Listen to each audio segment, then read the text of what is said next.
एक गोपी यमुना के किनारे बैठी और यमुना से बात कर रही।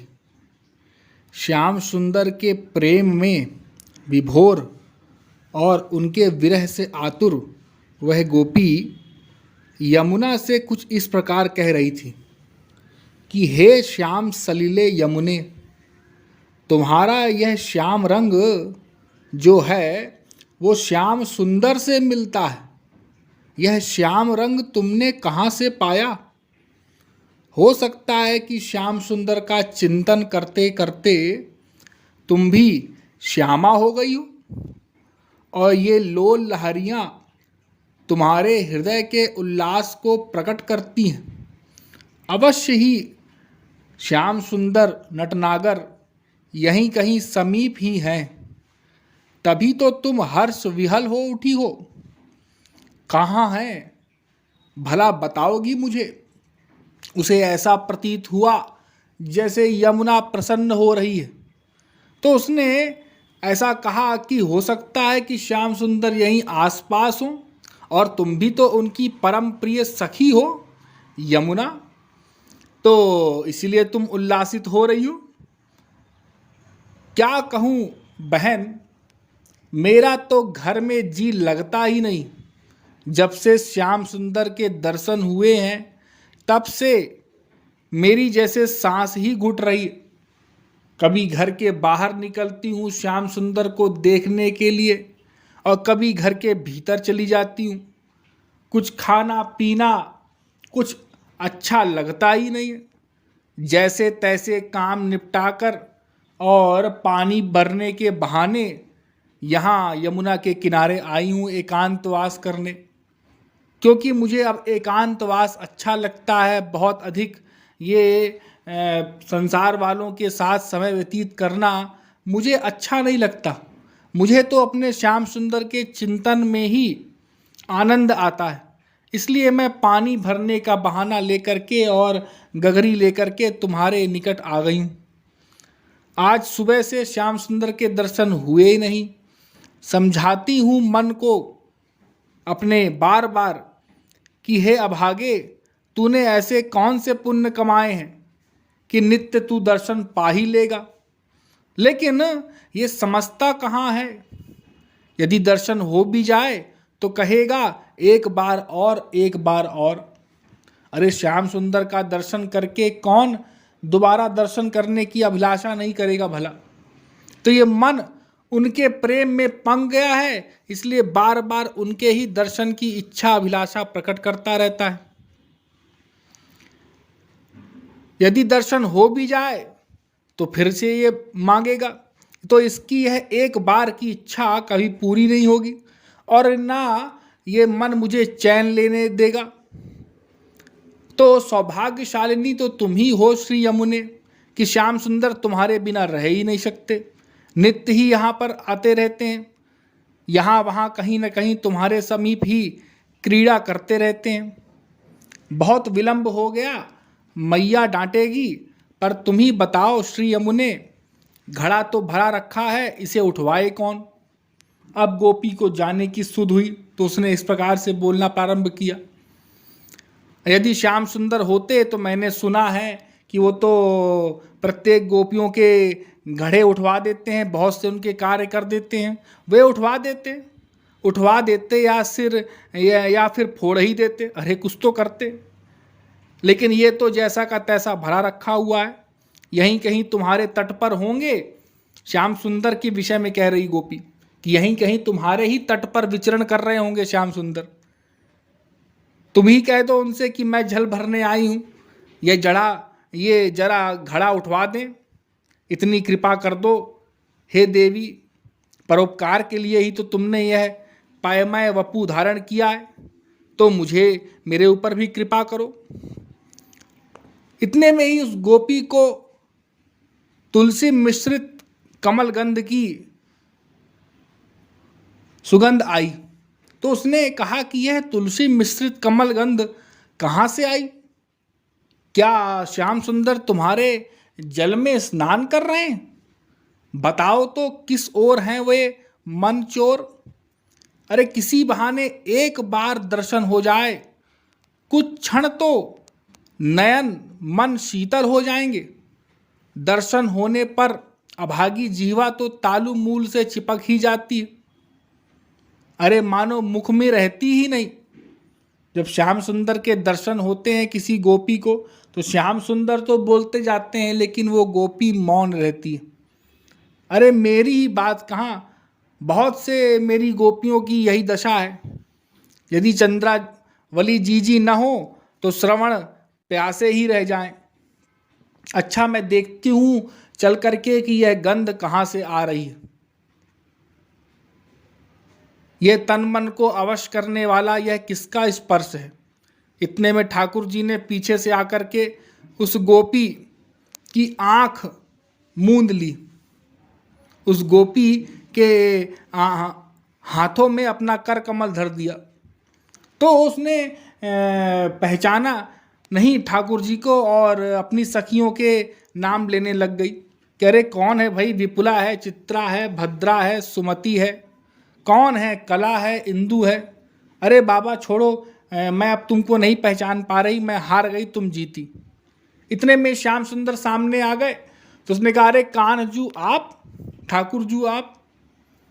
वो अनमनी उन्मनी वो बेचारी हाँपती काँपती वो बताने लगी कि क्या कहूँ सखी। अपने सखी को ये घटना बता रही थी, ये उस दिन की घटना जो वो यमुना के किनारे उसके साथ हुई। तो वो अपने सखी को कहती कि मैं क्या कहूँ, अरे कैसे बताऊँ कि मैं उस समय मेरे को क्या हुआ जब श्याम सुंदर ने मुझे अचानक इस प्रकार से दर्शन दिए। मेरे तो हाव भाव सब उन्हीं के अनुकूल हो गए। मुझे पनघट पर श्याम मिले थे। मैं जब वे मेरे सम्मुख आकर के खड़े हुए, मेरे समक्ष, मेरे सामने, तो मेरे होठों पर तो जैसे अर्गला चढ़ गई हो। मेरे होठ बंद हो गए, बोलने का नाम नहीं। और ये जो नैनों की प्यासी पुतलियों पर ये जो अभागी पलकें ब्रह्मा जी ने दिया है, ये झुक आईं और रोम रोम मेरे शरीर के खड़े हो गए।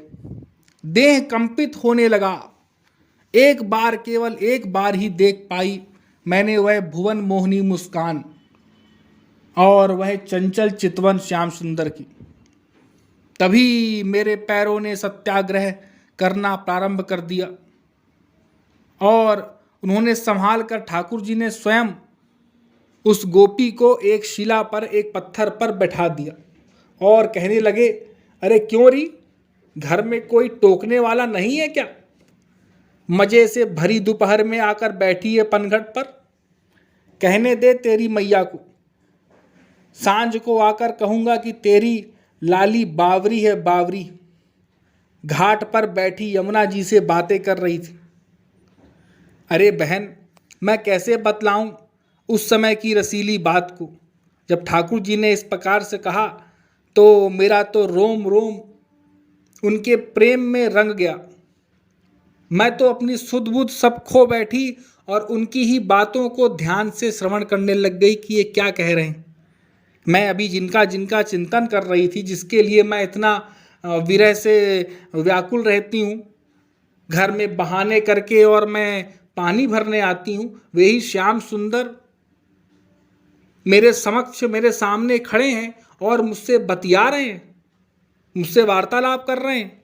ऐसा मेरा सौभाग्य, उसका अपने सौभाग्य पर मैं बलि जाने लगी कि जिनको करोड़ों करोड़ों गोपियां दर्शन करने के लिए जिनके दिन रात तरसती हैं और एक झलक मिल जाए, वे स्वयं मेरे सामने आकर के और मेरा हालचाल पूछ रहे हैं, मुझसे बात कर रहे हैं। मेरा ऐसा सौभाग्य। इतने में ही ठाकुर जी ने उस गोपी की ठोड़ी को 2 उंगलियों के सहारे ऊंची करके और फिर पूछा अरे क्या बड़बड़ कर रही थी?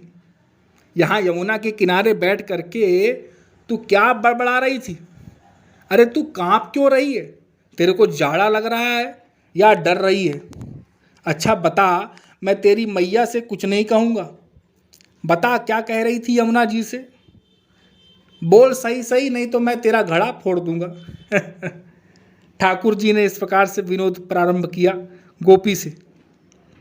अब देखिए, भक्त जिस कैटेगरी का होता है, जितनी उसकी स्थिति होती है, भगवान वैसे ही बन जाते हैं। कोई सोचे कि भगवान होकर के ऐसी लीला, ऐसा वार्तालाप, ना, सोचना नहीं है। तो ठाकुर जी जैसे उस भक्त की स्थिति है, दशा है, जैसा वो प्रेम करना चाहता है ठाकुर जी से, भगवान से, तो भगवान भी वैसा ही प्रेम करते हैं, माधुर्य प्रेम ही उस भक्त को दे रहे हैं। ये जीव और ब्रह्म का संबंध है, और भगवान से जो जैसा प्रेम करता है, भगवान उसे वैसा ही प्रेम करते हैं। तो ठाकुर जी ने आगे कहा कि अरे बता, मुझसे ठीक ठीक बता, अब मैं क्या कहूँ। जैसे श्याम सुंदर मेरे सामने आकर के खड़े हुए, तो पता नहीं किस जड़ता ने मुझे जकड़ लिया कि मेरे चाहने पर भी मेरा मुख नहीं खुल रहा और मैं कुछ बोल नहीं पा रही। उन्होंने दुलार से मेरी मुक्ता माल के दाने सरकते हुए फिर पूछा, अरे क्या कह रही थी, मुझसे ना कहेगी? अरे मैं तो तेरा ही हूँ। अच्छा ना बोल, कोई बात नहीं, मेरी ओर देख तो। ऐसा अभागी पलकें जैसे मन भर की हो गई। अरे मेरी ओर एक बार देख तो ले, निहार तो ले, मैं तेरे सम्मुख आकर के खड़ा हूँ, तेरे से पूछ रहा हूँ, तुम मुझसे कुछ बोलती नहीं है। अरे चल, मैं तेरा घड़ा उठवा देता हूँ, तेरी मदद कर देता हूँ। ठाकुर जी ने उस गोपी की बाँह पकड़ करके उठाया और उसका घड़ा उठा करके उसके सिर पर रख दिया। घड़े को उठाए उनकी बाहों के साथ उस गोपी की दृष्टि ऊपर उठी, और जैसे ही दृष्टि उठी वैसे ही काम हो गया। ठाकुर जी उनके आंखों में समा गए, उस ब्रज गोपी के। सारी देह थरथरा गई, और सिर पर रखा जो घड़ा था, जब देह थरथराई तो वो घड़ा नीचे गिर गया और टूट गया। हाँ, तो इतना देखा ठाकुर जी ने और हंस पड़े और कहने लगे, वाह क्या बात है, फोड़ दिया तूने घड़ा, और अब घर जाकर के मैया को उलाहने देगी। यशोदा मैया से जाकर के जो बाकी की गोपियां हैं वैसे ही तू जाकर के उलाहना देगी, मतलब शिकायत करेगी कि श्याम ने घड़ा फोड़ दिया। इतना मैंने सुना तो मुझे भी हंसी आ गई। अरे अब तो मुझे अपराधी बनाने का सूत्र जो हाथ लग गया है, अब तू क्यों ना हंसेगी। अब इतने में ही श्याम सुंदर ने मेरे दोनों हाथ पकड़े और झुलाते हुए बोले कि क्या नाम है री तेरा? उन्होंने अपना नाम बताया, ईला। अच्छा, तू तो बोलती भी है, कितना मीठा स्वर है। अरे मैं समझ रहा था कि तू तो गूंगी है।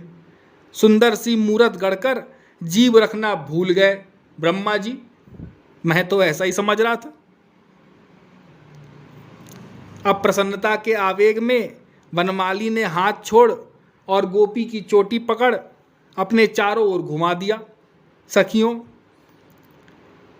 वो अपने सखियों से बता रही है, सखी से, कि मेरी चोटी उनके कंठ से लिपट गई और मेरा मुख उनके कंधे से जा लगा। तब ठाकुर जी ने कहा कि अरे फांसी देकर मारेगी क्या मुझे? कहते हुए झटके से चोटी गले से खींची तो उनकी वनमाला और मेरी मुक्ता माल टूटकर मेरे आंचल में आ गिरी। अब ठाकुर जी की वनमाला उसके आंचल में आ गिरी। हाँ, अब बता मुझे क्या कह रही थी यमुना जी से? उन्होंने पूछा गोपी से। अरे सुन तो रहे थे वहीं बैठे बैठे कहीं, लेकिन फिर भी पूछ रहे हैं बार बार। ऐसा ही कहते हुए मैं वहाँ से भाग खड़ी हुई। इसी कारण मेरी सांस फूल रही है, और ये रही वनमाला ठाकुर जी की, श्याम सुंदर की, और मेरी टूटी मुक्ता माल। हाँ सखियों, मेरी मैया मुझे साथ लेकर उलाहना देने नंद भवन गई थी। जाते ही उसने पुकारा, नंदरानी अपने पूत की करतूत तो देखो, और देखो मेरी लाली को हाल। ओ गोपी की मैया वहां पहुंच गई। जब देखा कि मुक्ता माल टूट गई है, उसने पूछा कि ये कैसे हुआ, तो उसने बता दिया कि श्याम ने तोड़ा।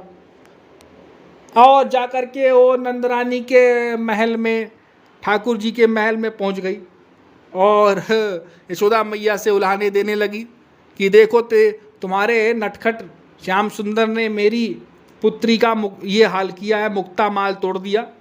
हाँ, और घड़ा भी फूट गया। अरे भाई, जिसके पास कम पैसा है, धन है, तो वो तो छोटे मोटे सामान के लिए भी उसको ऐसा ही लगेगा। घड़ा फूट गया, घड़ा तो कोई बड़ी चीज़ नहीं है, लेकिन ठाकुर जी को क्या हो उसे, लेकिन ठाकुर जी ने तो घड़ा तोड़ा नहीं। अब इतने में ही नंदरानी जी, यशोदा मैया जब ने सुना कि मेरे लाला की कोई शिकायत लेकर के आई है, तो वे बाहर निकल आई और बाहर निकल के कहती हैं कि क्या हो गया, कहाँ है गए हो? अरे मैया बोली, लाली जल भरने गई थी और कन्हाई से घड़ा उठवाने को कहा तो घड़े का घड़ा ही फोड़ दिया और इसकी मुक्ता माल तोड़कर इसकी चुनरी भी फाड़ दी 16। अब नंदरानी जी क्या कहें, लगता है गोकुल छोड़कर कहीं अन्यत्र जाकर बसना पड़ेगा। अरे तुम्हारे तो बुढ़ापे का पूत है, सो लाड़ दुलार की सीमा नहीं। अब ठाकुर जी तो बहुत बुढ़ापे में हुए थे यशोदा मैया के, तो ऐसा कह रही है कि तुम्हारे तो बुढ़ापे का ही पूत है, इसलिए तुम तो बहुत अधिक लाड़ दुलार कर रही हो, वो भी अकेले इकलौते ठाकुर जी। माथे ले के कांधे बिठाएं, इस नित्य के उधम से हम तो अघा गई बाबा। अब व्रजरानी यशोदा मैया ने कहा, अरे बहन थोड़ा सा रुको, नेक रुको, मैं अभी बताती हूँ। देखो ऐसा है कि तुम सबके ही आशीर्वाद से तो उसका जन्म हुआ है और कन्हाई तो तुम सबका है, कान्हा तो तुम सबका है। अपना समझकर तुमको जो कहना हो कहो, सो दंड दो। बाहर खेलने गया है, तुम लाली को यहीं छोड़ जाओ, वह आएगा तो इसके सामने ही उससे पूछूंगी। अरे अभी तो बाहर खेलने गया है, जब वो आएगा तो मैं पूछूंगी भाई क्या बात है, और लाली को यहीं छोड़ जाओ। तो इतने में मैया कहती हैं कि अरे तुम तो भोली हो नंदरानी, तुम्हारा लाला भी कभी अपराध अपने सिर लेगा भला? तुम तो जानती हो। अरे भला तुम्हारा लाला भी कोई जो अपराध करे और फिर उसके बाद अपने सिर ले ले? तुम डाल तो वह पात पात फिरेगा। लाली की मैया बोली, लाली को यहीं छोड़ जाओ, नीलमणि आता ही होगा। फिर से यशोदा मैया ने कहा, अरे भाई जब कोई किसी के यहाँ और आरोप लगाने गया है, आरोप प्रत्यारोप करने, तो उसकी पुष्टि हो जाने पर ही अपराधी को दंड दिया जा सकता है। अब यशोदा मैया ने कहा, ऐसे तो रोज़ रोज़ आ जाती हैं आरोप लगाने, और फिर कान्हा आता है, वो कहता है कि बात तो कुछ और है, ये सब मुझसे काम करवाती हैं, और जब मैं इनका काम नहीं करता हूँ तो ये फिर ऐसा करती है कि मेरे ऊपर आरोप लगा देती हैं, तुम्हारे पास आ जाती।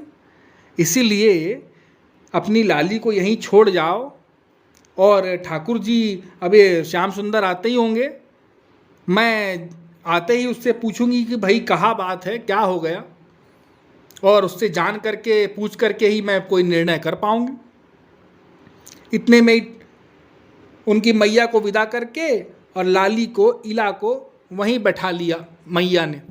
उसको नए नए वस्त्र दिए, बढ़िया बढ़िया पकवान खिलाए, और गोद में बिठाकर दुलराती हुई बोली, अरे क्या करूं बेटी,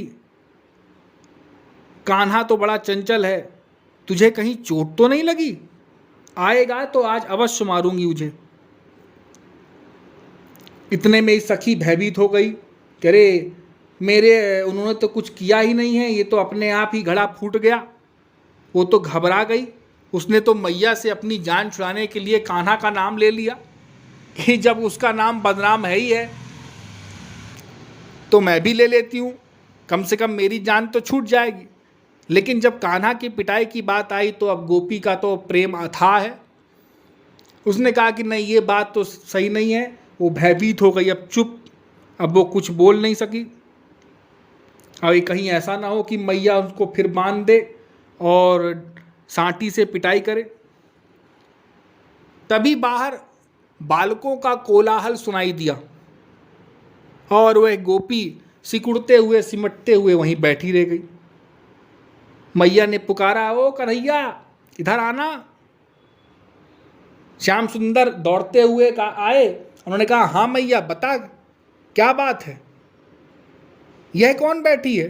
श्याम सुंदर ने ऐसे पूछा जैसे उसे जानते ना हो। किसकी दुल्हन है, कौन है, क्या है? एक साथ उन्होंने इतने सारे प्रश्न पूछ डाले कि मैया कुछ कह ही नहीं सकी।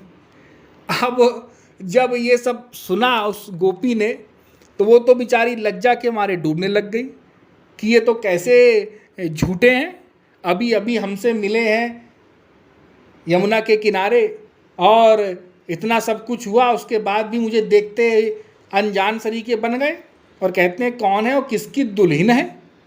वो तो लज्जा में डूबने लग गई।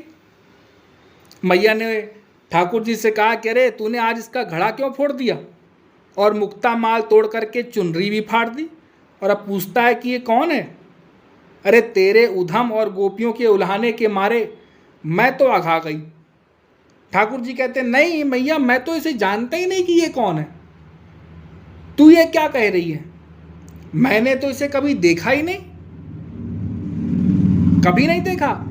मैया ने कहा, अरे मैया, अच्छा, जब मैया ने उसकी सूरत दिखाई, शक्ल दिखाई ठाकुर जी को, अच्छा ये तो ईला है।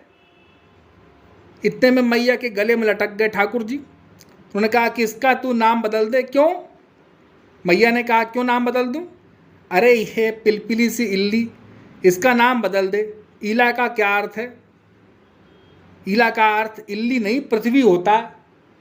मैया ने बताया ठाकुर जी को। अच्छा अच्छा अच्छा, पृथ्वी होता है। इतने में ठाकुर जी कभी ईला को देखें और कभी पृथ्वी को देखें और नेत्रों से अलग अलग इशारे करने लग गए। तो इतने में ही ईला को हंसी आ गई। मैया ने फिर कहा कि तूने इसका घड़ा क्यों फोड़ा? श्याम सुंदर इतने में हंस पड़े। उन्होंने कहा, अरे तू क्या जाने, ये तो बावरी है, ये घाट पर बैठी बैठी यमुना जी से अकेले ही पता नहीं क्या बड़बड़ा रही थी। मैं उधर गया पानी पीने तो देखा सुना तो ये बावरी की तरह देखे जाए। मैंने इसका हाथ पकड़ के उठाया और घड़ा उठा करके इसके माथे पर रख दिया तो देख मैया, इसने ऐसे कमर और देह फरफराई कि घड़ा बेचारा क्या करता, पट्ट से गिरा और फूट गया। ठाकुर जी ने पूरी बात सही सही बता दी मैया को। अब ठाकुर जी ने ये बताते हुए कमर और देह अपनी ऐसे हिलाई कि मैया और वहाँ पर जितनी भी महल में दासियाँ गोपियाँ खड़ी थीं वे सब हंस पड़ी। मैंने इससे कहा, क्यों नहीं, क्या कहा, क्या किया तूने? घड़ा फोड़ दिया, अब मेरे माथे आएगी। क्या बातें कर रही थी तू यहाँ बैठी बैठी? मेरी बात सुनकर इसने ऐसी दौड़ लगाई कि पहले तो मुझसे भिड़ गई और मैं गिरते गिरते बचा, पर मेरी वनमाला तो टूटकर इसके साथ ही चली गई। थोड़ी जा करके दूर जा करके हो सकता है इसने ठोकर खाकर फिर गिर पड़ी होगी, वहीं इसकी माला टूटी होगी और चुनरी भी फट गई होगी। जब ये सब कहते हुए सुना तो जो गोपी बैठी थी वो लाज के मारे डूबी जाए। उसने कहा, आधी बात इधर की आधी बात उधर की। अरे मुक्ता माल तो इन्होंने तोड़ी, मेरी चोटी पकड़ के इन्होंने घुमाया, उससे मेरी मुक्ता माल टूट गई और बातें बना रहे हैं। इतने छोटे से हैं मेरी उम्र के, मुझे तो बोलना ही नहीं आता, इनको इतना बोलना आता है, इतना बोले जा रहे हैं। अरे मैया, और फिर आगे ठाकुर जी चुप ही नहीं हो रहे। मैं तो सच ही कहता हूँ, इसका ब्याह करा दो जल्दी से। यदि किसी को मालूम हो जाएगा कि ये पगली है तो इसका विवाह भी नहीं हो पाएगा।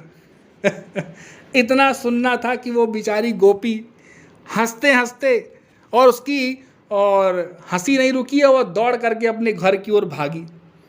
और उसने मन में ही मन कहा कि देखो इनकी चतुराई, कैसे घुमा फिरा करके बात बनाई और मुझे ही उल्टा दोषी बना करके भेज दिया। तो ठाकुर जी की इस प्रकार की अनंत लीलाएं हैं ब्रज गोपियों के साथ। ठाकुर जी अपने भक्तों को, ब्रज गोपियों को इसी प्रकार से अपने दर्शन, अपने प्रेम, अपने आलिंगन का, अपने माधुर्य का आनंद दिया करते थे नित्य प्रति। और ऐसी ठाकुर जी की बहुत सी लीलाएं हैं संतों के मुख से, जो नित्य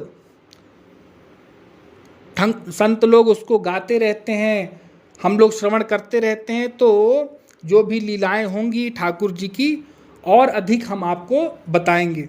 अभी इसी लीला में हमको क्या करना है, हमको गोपी बन जाना है और श्याम सुंदर की प्रेसी बन करके, गोपी बन करके वैसा ही हाव भाव बनाना है और ऐसी ही इच्छा करनी है कि श्याम सुंदर हमारे साथ भी ऐसी ही क्रीड़ा करें, हमको भी कभी ब्रजवास मिले और श्याम सुंदर के दर्शन मिले, स्पर्श मिले, श्याम सुंदर हमको भी ऐसे ही रिझाएं, ऐसे ही खिंचाएं।